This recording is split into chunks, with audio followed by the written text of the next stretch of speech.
40장. 이런 일들이 있은 지 얼마 뒤에 이집트 왕에게 술잔을 올리는 시종장과 빵을 구워 올리는 시종장이 그들의 상전인 이집트 왕에게 잘못을 저지른 일이 있었다. 바로가 그 두 시종장, 곧 술잔을 올리는 시종장과 빵을 구워 올리는 시종장에게 노하여서 그들을 경호대장의 집 안에 있는 감옥에 가두었는데 그것은 요셉이 갇힌 감옥이었다. 경호대장이 요셉을 시켜서 그 시종장들의 시중을 들게 하였으므로 요셉이 그들을 받들었다. 그들이 갇힌 지 얼마 뒤에 감옥에 갇힌 두 사람, 곧 이집트 왕에게 술잔을 올리는 시종장과 빵을 구워 올리는 시종장이 같은 날 밤에 꿈을 꾸었는데 꿈의 내용이 저마다 달랐다. 다음날 아침에 요셉이 그들에게 갔는데 요셉은 그들에게 근심스러운 빛이 있음을 보았다. 그래서 요셉은 자기 주인의 집에 자기와 함께 갇혀있는 바로의 두 시종장에게 물었다.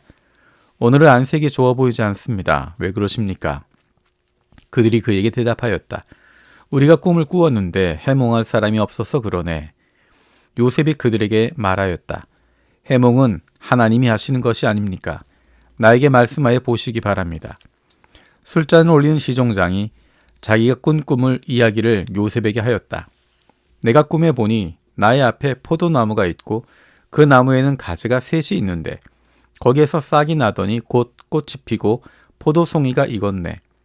바로의 잔이 나의 손에 들려있기에 내가 포도를 따다가 바로의 잔에 그 즙을 짜서 그 잔을 바로의 손에 올렸지. 요셉이 그에게 말하였다. 해몽은 이러합니다. 가지 셋은 사흘을 말합니다. 앞으로 사흘이 되면 바로께서 시종장을 불러내어 직책을 되돌려 주실 것입니다. 시종장께서는 전날 술잔을 받들어 올린 것처럼 바로의 손에 술잔을 올리게 될 것입니다. 시종장께서 잘 되시는 날에 나를 기억하여 주시고 나를 따로 생각해 주시기 바랍니다. 그리고 바로에게 나의 사정을 말씀드려서 나도 이 감옥에서 풀려나게 해주시기 바랍니다. 나는 히브리 사람이 사는 땅에서 강제로 끌려온 사람입니다. 그리고 여기에서도 내가 이런 구덩이 감옥에 들어올 만한 일을 하지 않았습니다. 빵을 구워 올리는 시종장도 그 해몽을 듣고 보니 좋아서 요셉에게 말하였다. 나도 한 꿈을 꾸었는데 나는 빵이 담긴 바구니 3개를 머리에 이고 있었네. 제일 위에 있는 바구니에는 바로에게 들려 온갖 구운 빵이 있었는데 새들이 내가 이고 있는 바구니 안에서 그것들을 먹었네. 요셉이 말하였다. 해몽은 이러합니다. 바구니 셋은 사흘을 말합니다. 앞으로 사흘이 되면 바로께서 시종장을 불러내서 목을 베고 나무에 매다실 터인데 새들이 시종장의 주검을 쪼아 먹을 것입니다. 그러한 지 사흘째 되는 날, 그날은 바로의 생일인데 왕은 신하들을 다 불러 모으고 잔치를 베풀었다. 술잔을 올리는 시종장과 빵을 구워 올리는 시종장이 신하들이 모인 자리에 불려나갔다. 바로에게 술을 따라 올리는 시종장은 직책이 회복되어서 잔에 술을 따라서 바로의 손에 올리게 되고 빵을 구워 바치는 시종장은 매달려서 처형되니 요셉이 그들에게 해몽하여 준 대로 되었다. 그러나 술잔을 올리는 시종장은 요셉을 기억하지 못하였다. 그는 요셉을 잊고 있었다. 그로부터 만 2년이 지나서 바로가 꿈을 꾸었다. 그가 나일 강가에 서 있는데 잘생기고 살이 찐 암소 7마리가 강에서 올라와서 갈밭에서 풀을 뜯는다. 그 뒤를 이어서 흉측하고 야윈 다른 암소 7마리가 강에서 올라와서 먼저 올라온 소들과 함께 강가에 선다. 그 흉측하고 야윈 암소들이 잘생기고 살이 찐 암소들을 잡아먹는다. 바로는 잠에서 깨어났다. 그가 다시 잠들어서 또 꿈을 꾸었다. 이삭 7개가 보인다. 토실토실하고 잘 여문 이삭 7개가 나오는데 그것들은 모두 한 줄기에서 나와서 자란 것들이다. 그 뒤를 이어서 또 다른 이삭 7개가 피어나오는데 열풍이 불어서 야위고 마른 것들이다. 그 야윈 이삭이 토실토실하게 잘 여문 이삭 7개를 삼킨다. 바로가 깨어나 보니 꿈이다. 아침에 그가 마음이 뒤숭숭하여 사람을 보내어서 이집트의 마술사와 현인들을 모두 불러들이고 그가 꾼 꿈 이야기를 그들에게 하였다. 그러나 아무도 그에게 그 꿈을 해몽하여 주는 사람이 없었다. 그때 술잔을 올리는 시종장이 바로에게 말한다. 제가 꼭 했어야 할 일을 못한 것이 오늘에야 생각납니다. 임금님께서 종들에게 노하셔서 저와 빵을 구워 올린 시종장을 경호대장 집 감옥에 가두신 일이 있습니다. 저희들이 같은 날 밤에 각각 꿈을 꾸었는데 두 꿈의 내용이 너무나 달랐습니다. 그때 그곳에 경호대장의 종인 히브리 소년이 저희와 함께 있었습니다. 저희가 꾼 꿈 이야기를 그에게 해주었더니 그가 그 꿈을 풀었습니다. 저희 두 사람에게 제각기 그 꿈을 해몽하여 주었던 것입니다. 그리고 그가 해몽한 대로 꼭 그대로 되어서 저는 복직되고 그 사람은 처형되었습니다. 이 말을 듣고서 바로가 사람을 보내어 요셉을 불러오게 하였고 사람들은 곧바로 그를 구덩이에서 끌어냈다. 요셉이 수염을 깎고 옷을 갈아입고 바로 앞에 나아가니 바로가 요셉에게 말하였다. 내가 꿈을 하나 꾸었는데 그것을 해몽할 수 있는 사람이 없다. 나는 네가 꿈 이야기를 들으면 잘 푼다고 들었다. 그래서 너를 불렀다. 요셉이 바로에게 대답하였다. 저에게는 그런 능력이 없습니다. 임금님께서 기뻐하실 대답은 하나님이 해주실 것입니다. 바로가 요셉에게 말하였다. 꿈에 내가 나일 강가에 서 있는데 살이 찌고 잘생긴 암소 7마리가 강에서 올라와서 갈밭에서 풀을 뜯었다. 그것들의 뒤를 이어서 약하고 아주 흉측하고 야윈 다른 암소 7마리가 올라오는데 이집트 온 땅에서 내가 일찍이 본 일이 없는 흉측하게 짝이 없는 그런 암소들이었다.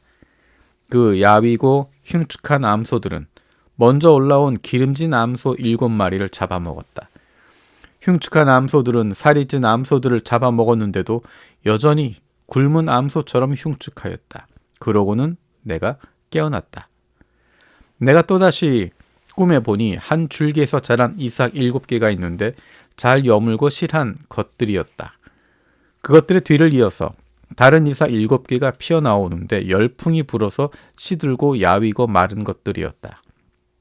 그 야윈 이삭이 잘 여문 7 이삭을 삼켜버렸다.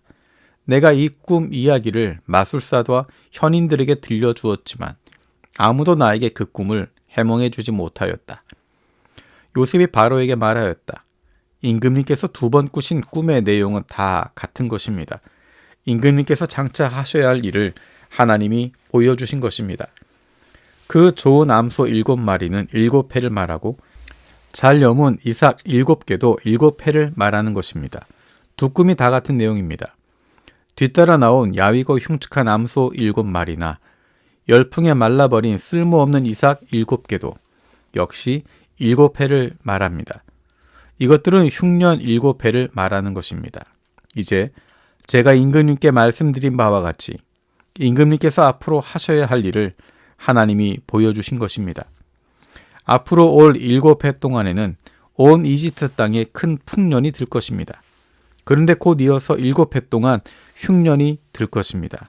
그렇게 되면 이집트 땅에 언제 풍년이 있었냐는 듯이 지나간 일은 다 잊어버리게 될 것입니다. 그리고 기근이 이 땅을 황폐하게 할 것입니다. 풍년이 든 다음에 오는 흉년은 너무나도 심하여서 이집트 땅에서는 아무도 그 전에 풍년이 든 일을 기억하지 못할 것입니다. 임금님께서 같은 꿈을 2번이나 거듭 꾸신 것은 하나님이 이 일을 하시기로 이미 결정하시고 그 일을 꼭 그대로 하시겠다는 것을 말씀해 주시는 것입니다. 이제 임금님께서는 명철하고 슬기로운 사람을 책임자로 세우셔서 이집트 땅을 다스리게 하시는 것이 좋을 듯합니다. 임금님께서는 전국의 관리들을 임명하셔서 풍년이 계속되는 7해 동안에 이집트 땅에서 거둔 것의 5분의 1을 해마다 받아들이도록 하심이 좋을 듯합니다. 앞으로 올 풍년에 그 관리들은 온갖 먹거리를 거두어 드리고 임금님의 권한 아래 각 성읍에 곡식을 갈무리하도록 하십시오. 이 먹거리는 이집트 땅에서 7해 동안 이어갈 흉년에 대비해서 그때 이 나라 사람들이 먹을 수 있도록 갈무리해 두셔야 합니다. 그렇게 하시면 기근이 이 나라를 망하게 하지 못할 것입니다. 바로와 모든 신하들은 이 제안을 좋게 여겼다. 바로가 신하들에게 말하였다. 하나님의 영이 함께하는 사람을 이 사람 말고 어디에서 또 찾을 수 있겠느냐? 바로가 요셉에게 말하였다. 하나님이 너에게 이 모든 것을 알리셨는데 너처럼 명철하고 슬기로운 사람이 어디에 또 있겠느냐. 네가 나의 집을 다스리는 책임자가 되어라. 나의 모든 백성은 너의 명령을 따를 것이다. 내가 너보다 높다는 것은 내가 이 자리에 앉아 있다는 것뿐이다. 바로가 또 요셉에게 말하였다. 내가 너를 온 이집트 땅의 총리로 세운다. 그렇게 말하면서 바로는 손가락에 끼고 있는 옥새의 반지를 빼서 요셉의 손가락에 끼우고 고운 모시 옷을 입히고 금 목걸이를 목에다 걸어주었다. 그런 다음에 또 자기의 병거에 버금가는 병거에 요셉을 태우니 사람들이 물러나거라 하고 외쳤다. 이렇게 해서 바로는 요셉을 온 이집트 땅의 총리로 세웠다. 바로가 요셉에게 말하였다. 나는 바로다. 이집트 온 땅에서 총리의 허락 없이는 어느 누구도 손 하나 발 하나도 움직이지 못한다. 바로는 요셉에게 사브낫 바네아라는 이름을 지어주고 온의 제사장 보디베라의 딸 아스낫과 결혼을 시켰다. 요셉이 이집트 땅을 순찰하러 나섰다. 요셉이 이집트 왕 바로를 섬기기 시작할 때 그의 나이는 30살이었다. 요셉은 바로 앞에서 물러나와서 이집트 온 땅을 두루다니면서 살폈다. 풍년을 이룬 7해 동안 땅에서 생산된 것은 대단히 많았다. 요셉은 이집트 땅에서 7해 동안 이어간 풍년으로 생산된 모든 먹거리를 거두어들여 여러 성읍에 저장해 두었다. 각 성읍 근처 밭에서 나는 곡식은 각각 그 성읍에 쌓아두었다. 요셉이 저장한 곡식의 양은 엄청나게 많아서 마치 바다의 모래와 같았다. 그 양이 셀 수 없을 만큼 많아져서 기록을 중단할 수밖에 없었다. 요셉과 온의 제사장 보디베라의 딸 아스낫 사이에서 두 아들이 태어나는 것은 흉년이 들기 직전이었다. 요셉은 하나님이 나의 온갖 고난과 아버지 집 생각을 다 잊어버리게 하셨다 하면서 맏아들 이름을 므낫세라고 지었다. 둘째는 내가 고생하던 이 땅에서 하나님이 자손을 번성하게 해주셨다 하면서 그 이름을 에브라임이라고 지었다. 이집트 땅에서 7해 동안 이어가던 풍년이 지나니 요셉이 말한 대로 7해 동안의 흉년이 시작되었다. 온 세상에 기근이 들지 않은 나라가 없었으나 이집트 온 땅에는 아직도 먹거리가 있었다. 그러나 마침내 이집트 온 땅의 백성이 굶주림에 빠지자 그들은 바로에게 먹을 것을 달라고 부르짖었다. 바로는 이집트의 모든 백성에게 요셉에게로 가서 그가 시키는 대로 하여라 하였다. 온 땅에 기근이 들었으므로 요셉은 모든 창고를 열어서 이집트 사람들에게 곡식을 팔았다. 이집트 땅 모든 곳에 기근이 심하게 들었다. 기근이 온 세상을 뒤덮고 있었으므로 다른 나라 사람들도 요셉에게서 곡식을 사려고 이집트로 왔다.